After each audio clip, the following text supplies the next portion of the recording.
जो जनता दल यू है अब जो ढलान पर है तो उसको समेटना है। और हम दोनों जब एक जगह आ गए तो मैं तो बोला हूं कि एक दो नहीं 11-25 में विधानसभा का चुनाव हो, इसमें नालंदा में 7 सीट पर जन स्वराज के उम्मीदवार हमारे विजयी हों। हम लोग का लक्ष्य है कि 2025 में बिहार में बदलाव तो होगा ही, और बदलाव जो है वो जन स्वराज के नेतृत्व। जेडीयू जो है ना, जेडीयू का भविष्य है ही नहीं।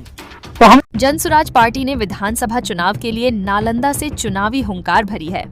रविवार को दीपनगर के एक निजी सभागार में आयोजित विशेष संगठन मिलन समारोह में पार्टी के वरिष्ठ नेता और पूर्व केंद्रीय मंत्री आरसीपी सिंह ने मुख्यमंत्री नीतीश कुमार पर निशाना साधते हुए कहा कि अब जदयू का कोई भविष्य नहीं है और नीतीश जी की विरासत को जनसुराज ही आगे ले जाएगा।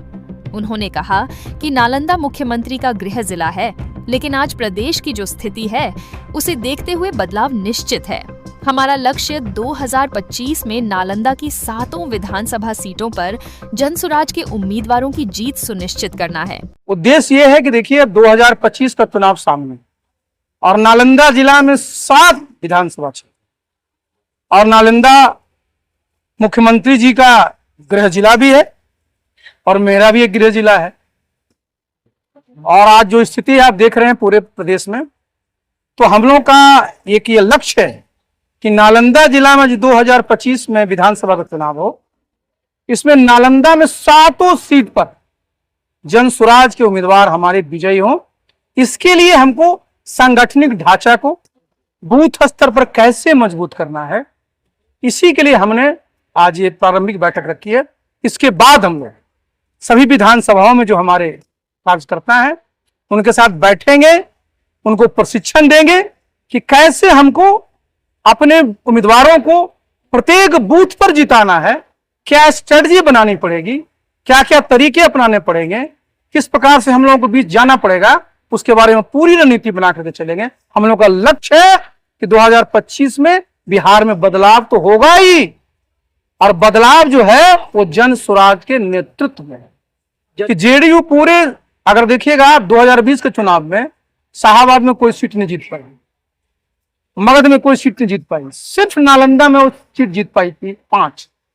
तो भाई हमारा तो फोकस है कि भाई अब मुख्यमंत्री जी, हम सब उनके साथ काम करते, उनका हम लोग सम्मान करते हैं, लेकिन हर एक की शारीरिक और मानसिक स्थिति होती है, आप सब इससे अवगत हैं, उस पर बार बार कहने की आवश्यकता नहीं है। तो आज जेडीयू जो है ना, जेडीयू का भविष्य है ही नहीं।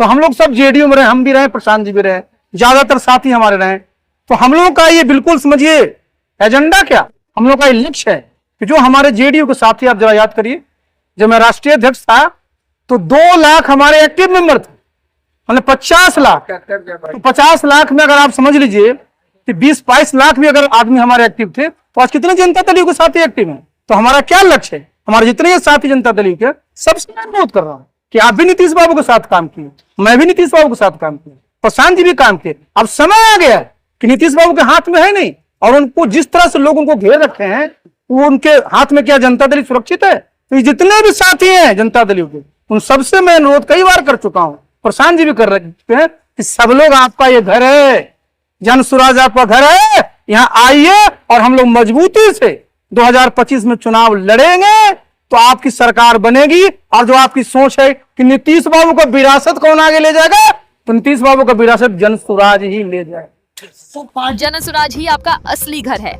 यहाँ आइए और हम मिलकर 2025 में आपकी सरकार बनाएंगे। उन्होंने प्रशांत किशोर के साथ आने को 1 और 11 की ताकत बताया। जन स्वराज के संस्थापक प्रशांत जी, आप सबकी आवाज राष्ट्रीय पार्टी का मैं राष्ट्रीय अध्यक्ष, हम तो दोनों नीतीश बाबू के साथ हैं। कारण, अरे पहले आइए ना, हम दोनों अक्टूबर में पार्टी बना करके अपना अपना काम कर रहे थे। लेकिन देखिए सबसे जरूरी क्या होता है कि राजनीति में आपको जो जमीनी हकीकत है, आपका जो लक्ष्य है, जो राजनीतिक स्थिति है, उसको मद्देनजर रखना पड़ता है। देखिए हम दोनों का क्या लक्ष्य है कि भाई जो जनता दल यू है अब जो ढलान पर है तो उसको समेटना है। और हम दोनों जब एक जगह आ गए, तो मैं तो बोला हूं कि एक दो नहीं 11 है। तो भाई आज आप देखिए मैं उस पार्टी का राष्ट्रीय अध्यक्ष रहा हूं, तो भाई आज आप समझिए कि जो भी जनता दल के लोग हैं जिनको लग रहा हो कि हम तो आरजेडी में जा नहीं सकते, बीजेपी में जा नहीं सकते, और ये दोनों जब साथ आ गए हैं तो लग रहा है ना कि प्रशांत जी भी आ गए, आरसीपी सिंह है, ये आरसीपी प्रशांत जी बनाए, आरसीपी सिंह भी मर्ज कर दिए। तो मर्ज करने का फायदा देखिए, सुन लीजिए जरा, बहुत लोग ये अरे बहुत कम लोग समझ रहे।